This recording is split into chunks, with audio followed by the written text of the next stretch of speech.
Hello and a very warm welcome to the second edition of The Huddle. I'm your host Chris Guscott, and on today's show we'll be heading down to Port Noarlunga to shine the Huddle spotlight on the Southern District Oilers.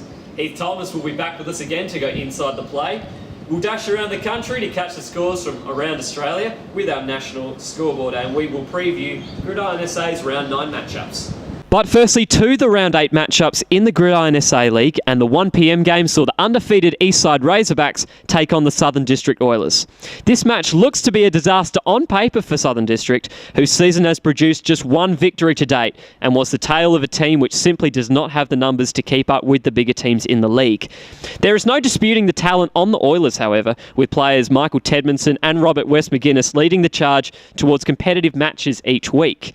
Yet talent is certainly in excess for their east side opponents as well, who have been sport for choice as stars have emerged left, right and centre for their impressive opening to the season. The Razorbacks opened the season with a 40-0 win against these two teams when they last played, but the spirited Oilers certainly are no easy beats and should be the case this time around as well.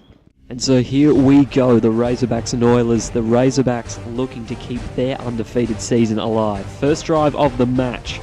3rd and 11 for the Oilers, and West McInnes will start in style, finds Furler for the first down on the slant route.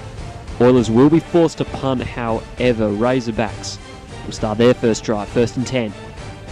And Riley will find a huge hole off tackle to make the Oilers pay, tearing past defenders for a 25-yard gain and the first down. Razorbacks will also be forced to punt on 4th and short. Joss Builder with a long, booming kick downfield. It'll take a friendly bounce, and Henry Olsen will make the heads-up play to keep it in the field of play. Forces the Oilers to start on their own 3. Oilers will punt away, Razorbacks in good field position. First play of the new drive. Wellborn shuffles out to his right, intercepted by Ben Stevens of the Oilers. Massive play, Oilers dodge a bullet. Offense is held quiet in the first quarter, however, so we will move to the second. Razorbacks driving. 3rd and 5 now. Wellborn continues to have trouble, overthrows his intended target. Andrew Proctor will willingly take the gift. He will duck and weave around, won't make a difference as the Razorbacks continue to turn the ball over in this one, his second interception. Ensuing drive, 1st and 10. And Wes McGuinness, he will have time in the pocket, and he will find Stevens wide open down midfield. Big gain for the Oilers. Same drive, 2nd and very long after penalties. And this won't help your yardage either. Big sack from Alex Clare. The Oilers are now in trouble here. 2 plays later, 4th and 9. West McGuinness has time. Looks downfield to Stevens, who cannot hold on to the football on the end zone line. Huge chance gone begging for Southern Districts. They'll get the ball back later in the quarter, however. And Ben Stevens this time will hold on to the ball. And this time he will go for a run. The big tight end showing his moves. Brought down past midfield. The Oilers looking to break the deadlock. 2nd and long now on the same drive, and this is a great example of how the defenses were dominating in this first half. Clinical open field tackle from Jonathan Pappas on Craig Simons, and then next play, Wes McGuinness, he will get no room to move. Arthur Zylek will eventually get the big quarterback down with the huge sack to force yet another punt for the Oilers. The first half finishes scoreless. Didn't take long for the scoring to begin in the 3rd quarter. However, Oilers kicking off to start the half. And the ball short hop to Olsen on the 21. Can't move down the middle, so he makes a cut to the outside, streaming past the defenders as he's about to go the distance. 79-yard kick return touchdown from Olsen to open the scoring for the match. The Razorbacks will lead 6-0. The Razorbacks get it back later in the quarter. And running back Andrew Riley will take the check down on 3rd and 3, make a man miss, and he will launch himself past the first down marker. Keeps the drive alive for Eastside. Next play, and their other running back will keep the offense moving. Matt Simons makes a terrific 17-yard run off the toss play, and here comes the Razorbacks again. Yet there will be a flag down.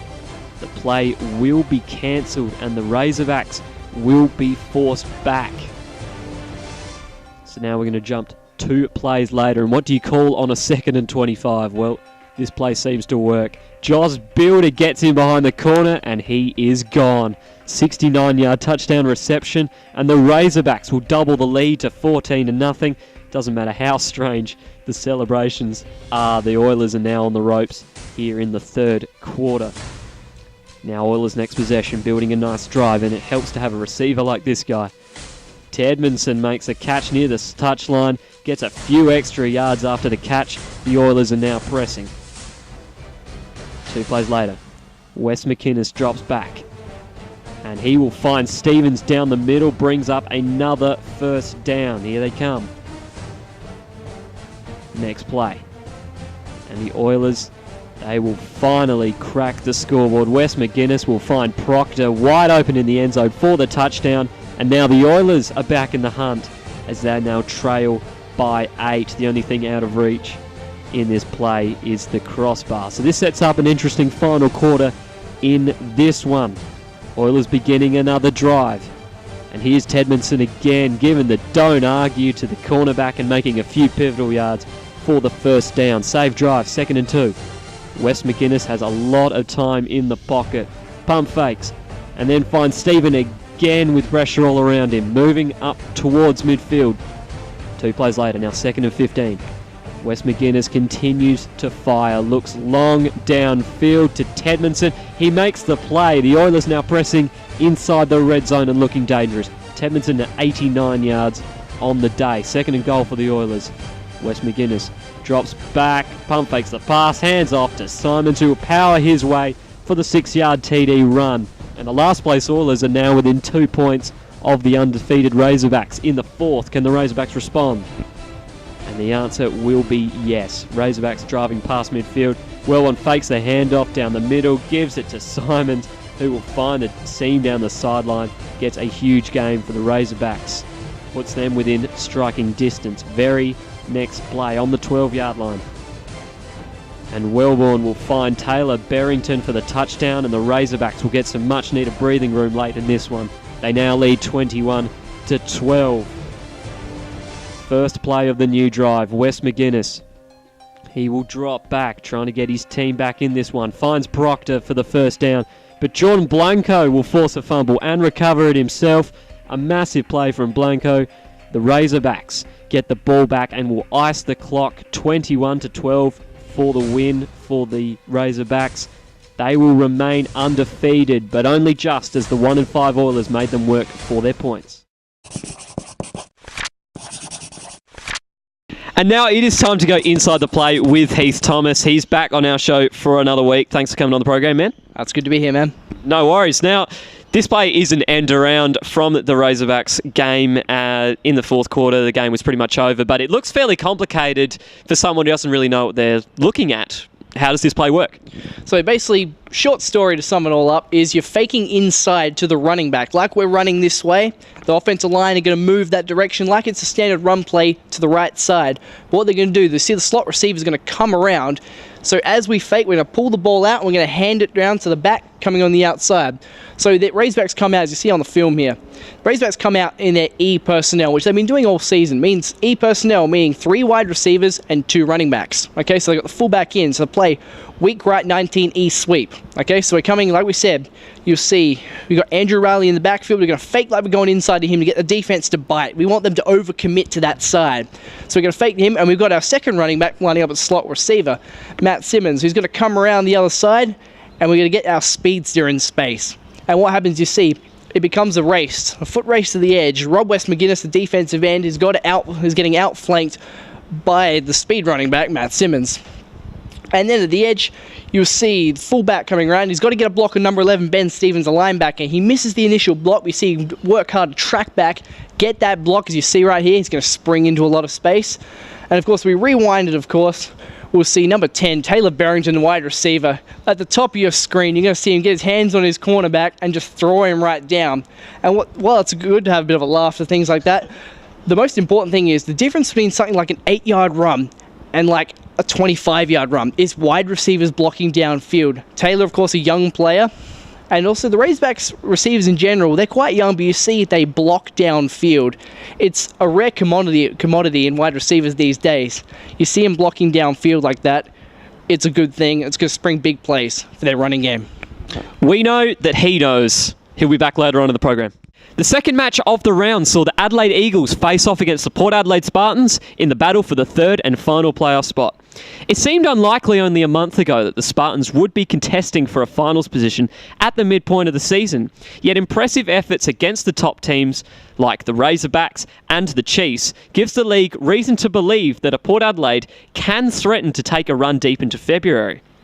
Their next big test will come against the Eagles, whose undisciplined loss against the Razorbacks, which featured 13 penalties resulting in 120 yards lost, has brought them back down to earth after a small undefeated streak. Adelaide continues to seek itself as the great unknown, even into round 8, and with the Spartans catching fire, this match could come right down to the wire. So now on to the second match, the Eagles and the Spartans. The Spartans looking to back up after their big win against the Chiefs. The Eagles looking to get back on the winning way. First quarter, very first play of the game. And Steve Novice is immediately under pressure from the Eagles front four. Escapes one, can't escape Carlisle Jones. Spartans already facing the heat. Spartans would punt, and Adelaide's first play is uncannily similar. Quinton Giles making the big play to shut down the speed option straight away. Both defences making statements early. Much later on in the quarter now, 3rd and 10, and Manuel will pierce straight through the gap to pick up the first down. The Eagles starting to move forward now. Next play, 1st and 5. And Manuel this time will take it to the air, finds Brad Davidson in space. He will make good yardage to help the Eagles get in the red zone. First quarter littered with penalties and mistakes, not much to report as we head into the second. Now 3rd and 3 on the 6. Lobbed up snap will force Manuel to improvise. He fakes the speed option, takes it to the house himself. The Eagles will open the scoring at the start of the second. It is now 6-0. Next drive for the Spartans. Dixon comes off with a rolled ankle, leaving cornerback Thinnercorn to ply his trade as a running back. And doesn't he do it well? Makes a few men miss and will not go down. Gets a 16-yard gain for his first ever carry. Eagles will get it back, however. 2nd and 11. Manuel sits back and will find Davidson in space. Big play to keep the chains moving, and they are once again in the red zone. Next play, Manuel looks deep into the end zone. And it is going to be brilliantly broken up by Thinnercorn, making a massive play to hold the Eagles out. A few plays later, 4th and long. Last chance to score. High lobbing pass will fall into the hands of Jack Nelligan, and the Eagles will extend their lead to 12-0. The Spartans struggling to keep up in this one. Now onto the ensuring drive, and the Spartans will need this man to fire. Dixon makes a pretty run through the heart of the defense for 13 yards and the key first down. Port Adelaide looking for the spark. They would punt, however. Eagles now with possession with 1.5 minutes left. Manuel finds Davidson again on the out route, and here comes Adelaide. Next play.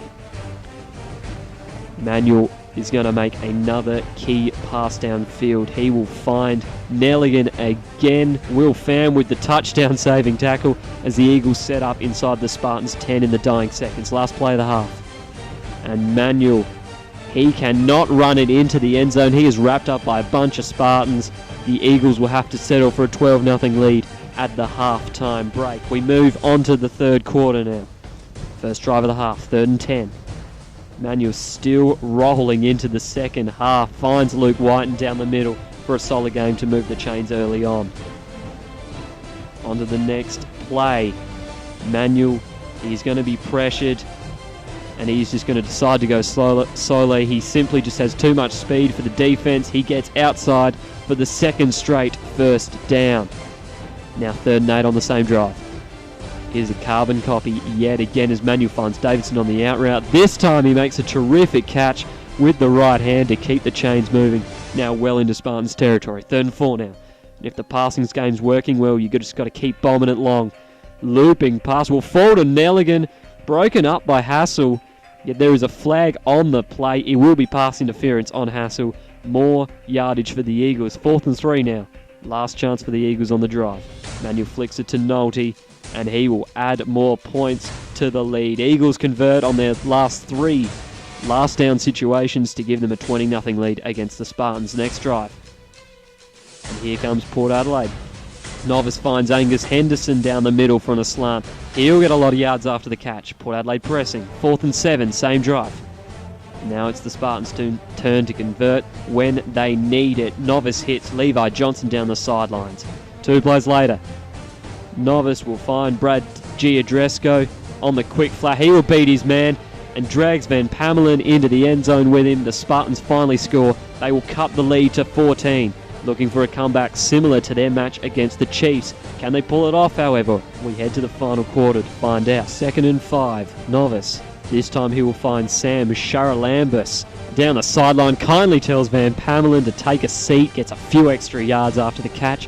Helps move the chains. Now 2nd and 8 at midfield. The Eagles front 4 are back again to close the door. Damien Voller and Ben Sayurli to getting to Novice. Holds up the drive. 3rd and 12 now. Once again, they are going to come up big. Levi Johnson getting the ball express delivered to his hands. He takes it for a big gain. The Spartans in striking distance. They turn the ball over on downs, however. Eagles now 2nd and 8. Here goes Manuel. Once he breaks into open turf, you will have a hard time catching him. He takes it all the way into the red zone. Will fan touchdown saving tackle. Although the Eagles cannot convert on the good field position, they will come away with the 20-6 win against the Spartans and move clear into the 3rd playoff spot thanks to a solid performance from Brad Manuel and company. Now it is time to go back inside the play with Heath Thomas, the man who knows what you're going to call before you're going to call it. And the second play we're going to look at today is the Spartan-Eagles matchup. And in the 4th quarter, Levi Johnson takes a pass from Steve Novice, and he is just wide open in the middle of the field. How does this play work? Okay, as you see on the film right here, Spartans are going to come out in a trips formation, meaning 3 receivers to one side of the field. So in trips right. So it's typically a formation that the Eagles defense tends to struggle with because they like to play that cover 3 and they don't really adjust after the alignment is shown. So as you see, the design of this play from the Spartans' perspective is they want to get one-on-one to the backside Angus Henderson on a go route. So you see that's well covered, and you can't really see on the film, but Nathan Van Pamelen, the safety, is going to diagnose that really well and come down on it so it's not there. So back to what the Spartans are running. We've got the go route backside. We've also got 2 more verticals play side. Aaron Dixon's going to run a go route. We're going to have Levi Johnson on a go route, and we're also going to have our flanker run a little under route, okay? So what happens is, as you said, Levi gets wide open because no one jams him at the line of scrimmage. Tight ends need to be jammed at the line because you need to slow them down, and you also need to carry them out the seams in zone coverage, as no linebacker goes with him because you see the Sam linebacker widening to compensate for Aaron Dixon being in the slot, and the middle linebacker doesn't line up near enough to the tight end to actually cover him, or what he should be doing is carrying him up the seam. Instead, he bails out to the other side of the formation, and it's great awareness by the young receiver and tight end, Levi Johnson. You see on the film right here, he's going to snap his head around. As soon as he gets in that space, both linebackers go another way each. And he's wide open in the middle, snaps his head around, receives the pass, and his yards after the catch ability. It's well documented. You saw it on play when he was in the junior state team this year. And again, they run a little flat screen with him because he makes plays when he has the ball in his hands. It was a great job of that. But it was a good job by Steve Novice recognizing the coverage, recognizing the bust, takes one step, puts it right on his numbers, and it's a big play and a first down for the Spartans. All right, so that's Heath Thomas, and I'm learning. And this has been Inside the Play. He'll be back next week.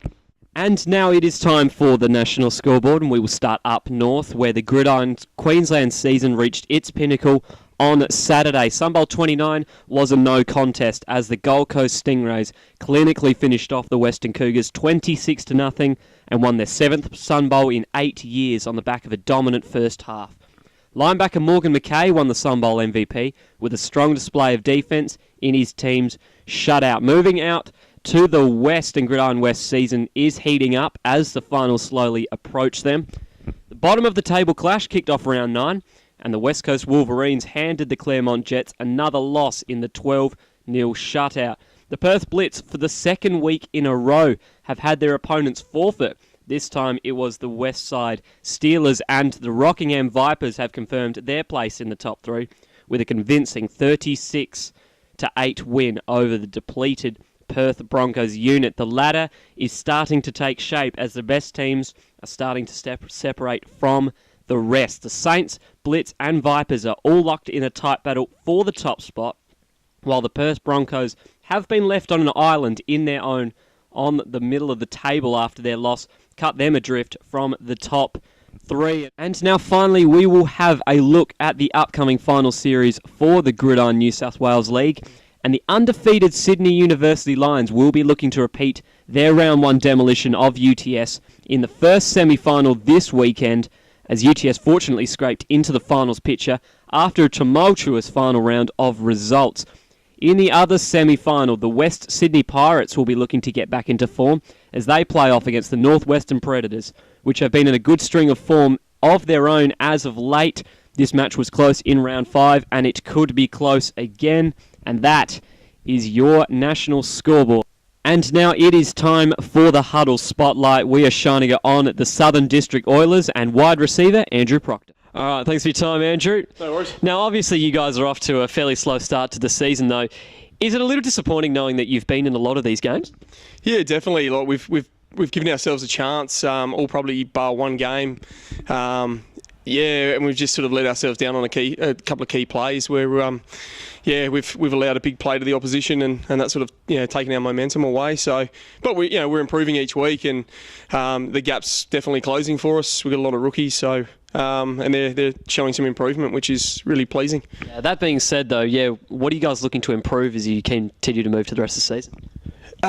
Just I guess from an individual point of view, all these players just getting better at their position, trying to win their position on the day, and you get enough guys out there that do that, and the results will follow from there. Yeah, absolutely. Now, your own play this season, you're top 5 in receiving for yards. Is that a real testament to you guys' depth, considering that you've got, obviously, Michael Tedmanson, who's an Australian wide receiver? How confident are you guys feeling in your passing game?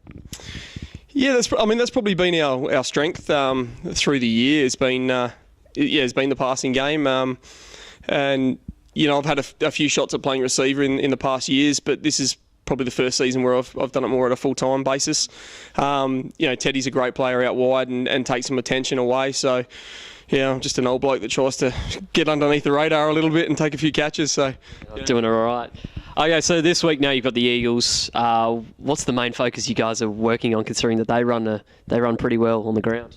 Yeah, they run a very good option play, and that sort of was the difference last time. They got away early. We came back at them, but they consistently got that run. So. If we can limit the damage that they can do with that, then we'll put ourselves in the game and give ourselves a chance to. So, you guys confident? Yeah, definitely. Like we've said, we've been playing good football. It's the old cliche of any given Sunday or Saturday in this case. But as I said, if we can stop that run, and give ourselves an opportunity to make plays on offense, then we think we're definitely a chance. And now we will look ahead to an interesting set of matches that make up Gridiron SA's Round 9.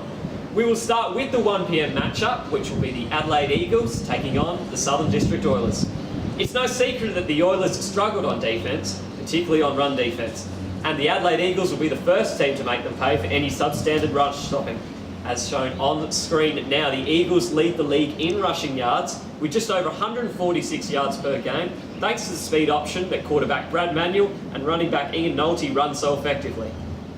This is bad news because the Oilers concede over 150 yards per game, meaning that this could turn into another repeat of their Round 3 match, which saw the Eagles trample the Oilers for a staggering 273 yards on the ground. Manuel and Nolte both rushed for over 100 yards in that clash. Yet it is easy to forget that the match finished 20-15, and the Oilers came very close to upsetting the Eagles through their stirring passing game. Like all of the Oilers games, expect this one to be close. Adelaide should be able to take the points. The 4 PM matchup will be between two playoff contending teams, with the Eastside Razorbacks taking on the South City Chiefs. This match could potentially be a preview to the grand final, as both these teams have made up the top 2 spots on the ladder since the start of the season. However, the Razorbacks have been the more convincing of the two teams in recent weeks, after the Chiefs coughed up a 16-point lead in the 4th quarter to lose to the Spartans 2 weeks ago to send them into the bye week. The Razorbacks haven't dispatched any teams with large wins though, and it took a fourth quarter effort to crawl over the line against the Oilers last week. Both teams no doubt pull majority of their offense from their passing game, as seen on screen now, with these two teams being the number 1 and 2 passing offenses in the league. What's interesting, however, is the fact that neither team can actually defend the pass particularly well, with both teams making up the last 2 passing defenses in the league. This spells that it could be a high-scoring slugfest between these two teams.